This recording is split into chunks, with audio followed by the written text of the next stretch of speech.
Little Nightmares 3 is coming next year, and as we get closer to the release, we are being given more clues about the mysterious world the game takes place in. In fact, we've been given more insight into this place than ever before, and the game hasn't even released yet. While many people are combing through the trailers looking for scraps of lore to analyze, I've been looking more closely at what's happening outside of the gameplay. You see, among these clues we have some pretty massive implications for the story, but nobody seems to be talking about them. That's where your favourite bald British theorist comes in. I am your favourite, right? I might have genuinely figured out the world of Little Nightmares. With some clues from the audio series and trailers, I think I finally understand what the series is all about. But all of this after a word from our sponsors. Just kidding, I don't have any sponsors. And you know what else I don't have any of? Money. Because YouTube ad revenue is pretty trash. Now you might have noticed in all the years I've been doing YouTube, I have never once accepted a sponsorship. And the reason for that is pretty simple. I don't want to add even more ads into my content. You already have to deal with the YouTube ads, and I really don't want to have to add even more in before you get to my theories. But sponsorships are the way that most creators make most of their money, so what are we going to do about this problem? Well, I'm going to do everything I can in my power to keep my videos sponsor free, and that's where Patreon comes in. Now I'm sure you are familiar with how this works, but my Patreon will be completely optional, and each tier gives you the exact same rewards. If you do sign up, you will be helping to keep my content sponsor free across all of my channels, as well as gaining access to occasional behind the scenes content. No theories will ever be paywalled, but I will be able to read your own theories on there a lot more easily than in the YouTube comments. I will leave a link in the description below if you want to check that out and join Tericho, that's what I'm calling it. If not, that's totally fine too. Thank you for watching my videos. I really do appreciate all the support, and if you want to go that extra mile, a like and a comment on my videos helps the channel out a ton too. Alright, let's get back to the theory.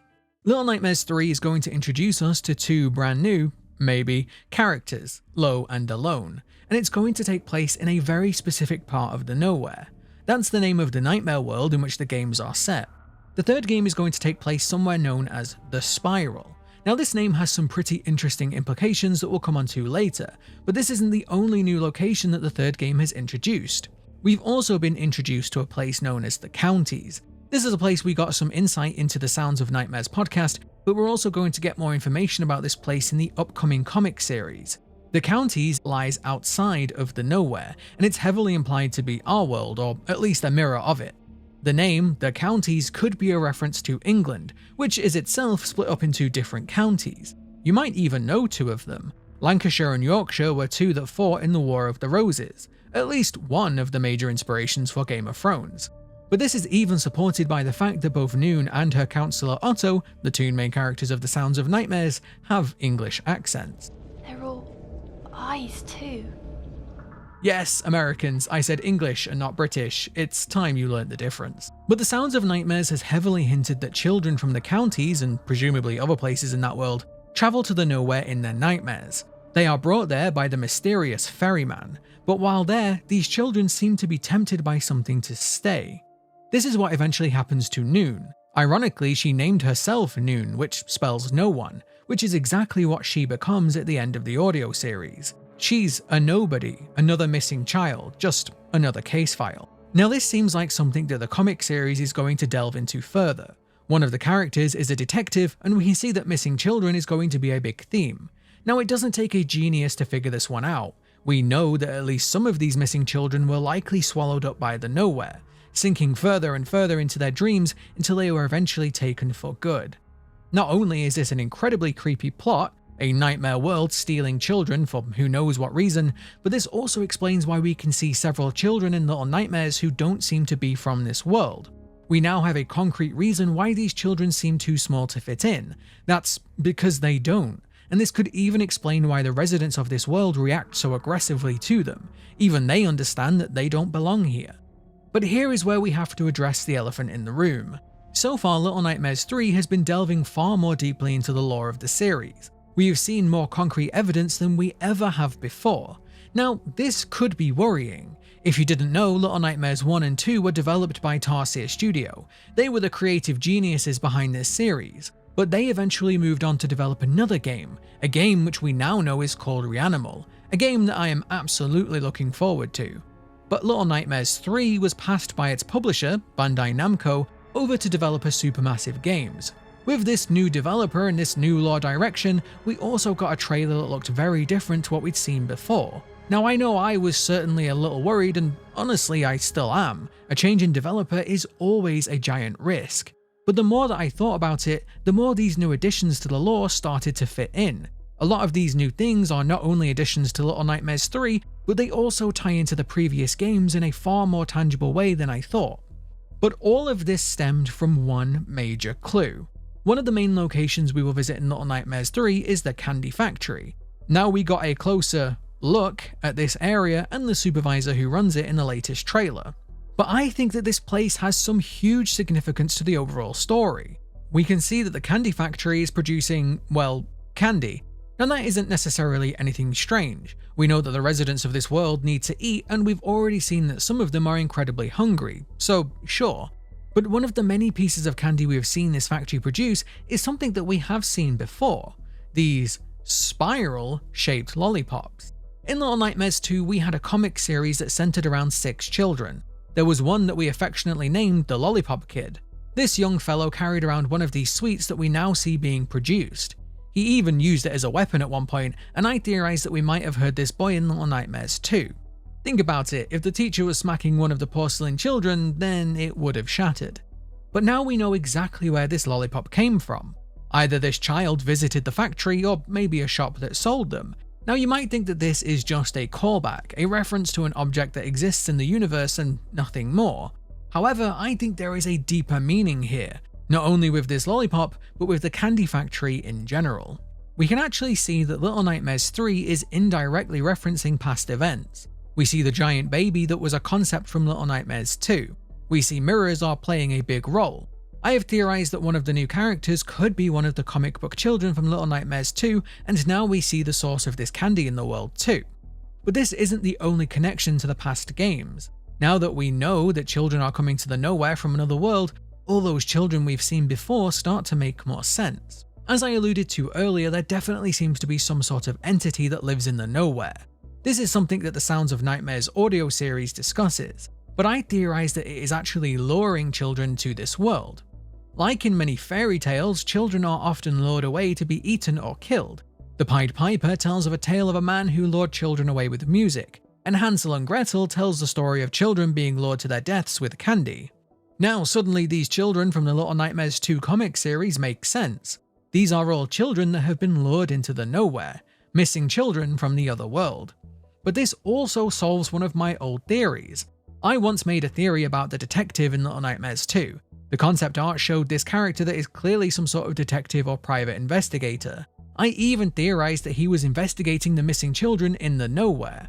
At this point, we were still under the assumption that this world could have been a normal one that got corrupted by the signal tower, and we know that the Thin Man was abducting children, taking them there. But now, with the clues we have been given, it all makes sense. These concept art pieces are fragments of memories from the real world.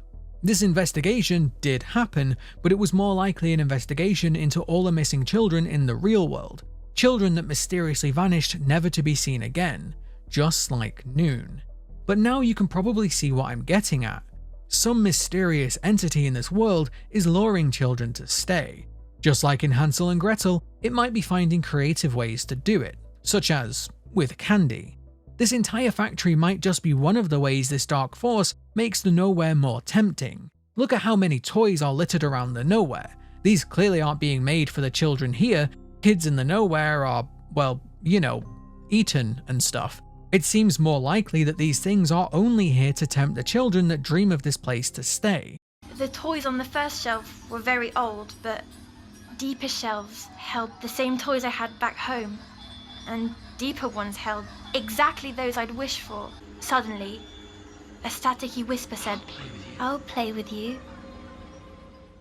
But this mystery goes even deeper when you consider what the nowhere really is. This world is often described as a nightmare world, and we now know that that is actually more accurate than we thought. We learn in the Sounds of Nightmares that these children do indeed travel to this world in their dreams, but we also have huge hints that the nowhere is created by, or at least influenced by, the mind. We see that at first, Noon travels to the nowhere while asleep. She needs to be in a deep sleep cycle for this to happen. Of course, if she wakes, she's no longer in the nowhere, so this mechanism is buried deep within her subconscious, within her mind's eye. But as she spends more and more time in this place, it eventually begins to physically change her. It's later revealed that she has developed a tumor in her brain in the shape of an eye, the symbol that we see absolutely everywhere in the nowhere. Okay, that phrase actually hurt my brain. But as this progresses, Noon begins to physically disappear in her sleep, something that Otto manages to witness for himself. It seems that as Noon gives more of herself to the nowhere starts to take root in her mind. Which does make sense, her mind is how she accesses the nowhere. In fact, this is what Otto wants. He's searching for a way into the nowhere. He wants to find his sister Cece, who also went missing in this way. At one point, Otto manages to have a conversation with the ferryman, the mysterious character who brings the children to the nowhere. Speaking through Noon, the ferryman tells Otto that he's too old to travel there. He is too long in the tooth. But this also makes complete sense if you think about it. The nowhere is accessed through the mind, and one of the major differences between children and adults is their imagination. This is something that is often said is lost as we grow up. A great example of this is imaginary friends. If a child was to have an imaginary friend, it would be fine, but we would expect them to eventually grow out of it. If an adult had an imaginary friend, well, they would be labelled crazy. This is basically the plot of Drop Dead Fred, great movie by the way. But this is where things get really, really interesting. Imaginary friends are an example of the concept of tulpa. Now tulpa or tulpas have origins in Buddhism, but in layman's terms they are things that are manifested into being from our minds. Imagine if that imaginary friend actually became real. This is exactly what I believe the nowhere is. It's a place that begins in the minds of children but is eventually manifested into becoming real. But there is actually a huge piece of evidence for this that goes back to Little Nightmares 2. The main villain of Little Nightmares 2 is the Thin Man. I mean, or arguably 6 depending on your point of view, but bear with me. The Thin Man is clearly a nod to Slender Man. Thin, slender, they even have the same sort of outfit. They also both abduct people, particularly children. But the Slender Man is also a tulpa. He was created online, based on some previous works by those such as H.P. Lovecraft. But one of the defining features of the Slender Man is that his lore developed by those who believe in him. This became known as the tulpa effect. Essentially, if enough people believe in something, it can become real. Tarsier were giving us huge hints about this with the Thin Man, but now, since we know that the nowhere begins in the mind but is later brought into being, it makes perfect sense as to why this world is so abstract and jumbled. Everything here was born in dreams and nightmares. Everything in the nowhere is something that a child imagined. This is why we have such a stark contrast between the nightmarish and the alluring. These are all things that children might dream of, or might have nightmares of. This is why everything around the children is so big. The world does feel big to a small child. This is why we see so many portraits that show completely random images. These are fragments of dreams and memories, but not just of one child, of many. Every single child who has ever dreamt of this place has added their own influence to it. All the creatures that exist here have one of two origins. Either they were dreamt up by someone with a vivid imagination, or they travelled here in their dreams. This has huge implications for characters such as the Lady. Maybe the reason why she is so powerful is that she was one of the children who ended up trapped here, just like Mono and Six. The reason why she seems more intelligent than the lumbering guests is because she was a real human and these were born from Nightmare. Maybe this even explains why she's so sad. She originally came here as a child, but she grew up here, slowly being twisted and transformed by the nowhere. This could also explain why she came to the moor in the first place. She came here looking for answers, looking for ways to escape the nowhere and return to her own home. In fact, this gives me a much more satisfying story than Six becoming the Lady, something that I have never thought is true by the way. But if the Lady began her journey looking for a way to escape the nowhere, eventually coming to the moor to find the dark powers that she thought might help, well, this makes her ending very poignant. Once Six forces her to look into the mirror, to look at what she has truly become, she gives up. She sees the monster she truly is, and she realizes she can never return to her home. This world has changed her too much, and she's now a part of it. Now compare this with Six's journey. At the start of Little Nightmares 2, Six has similarly given up. She's making no attempt to escape at all. But by the end of Little Nightmares 2, she's willing to do whatever it takes to survive again, even dropping Mono and then killing the lady. Six and the lady's stories are mirrored. But while this is all a pretty great explanation for the Nowhere, there is still a massive plot point that I haven't talked about. Since we now have good evidence that the Nowhere is shaped by those who dream of it, we have one major character who I think has had a huge impact on the areas we'll visit in Little Nightmares 3, Noon. As I said earlier, the Candy Factory has a major significance that nobody is talking about. One of the major reasons why Noon gives in and accepts the Nowhere is because of how evil Otto is. All throughout the audio series, Otto is pretending to help Noon with her nightmares, while it's made pretty obvious to us that all he really cares about is getting to the Nowhere to find his sister. But Otto really is monstrous. Not only is he keeping his real intentions secret, but after every single session, he offers Noon candy. As he says it, "Sweets for my sweet." Sweets is of course what we call candy in England, but these sweets hide a dark secret. You see, at first it seems like Otto is just trying to persuade Noon, using the sweets as a sort of reward in a very creepy sort of way. But it turns out that those sweets were actually laced with sedatives. Of course, Otto was forcing Noon to take sedatives so she would sleep more deeply. He was forcing her into the Nowhere so he could study it.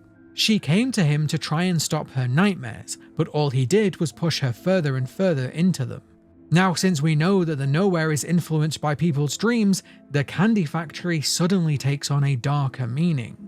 And if you thought that was just a coincidence, take a look at this image posted on the Little Nightmares Twitter. Those same sweets have that spiral marking. But even that in itself is no coincidence. The Nowhere is a product of the children's minds, but it seems like the more broken the mind, the more easily the children can travel there. As these children slowly descend into madness, so too they descend into the Nowhere.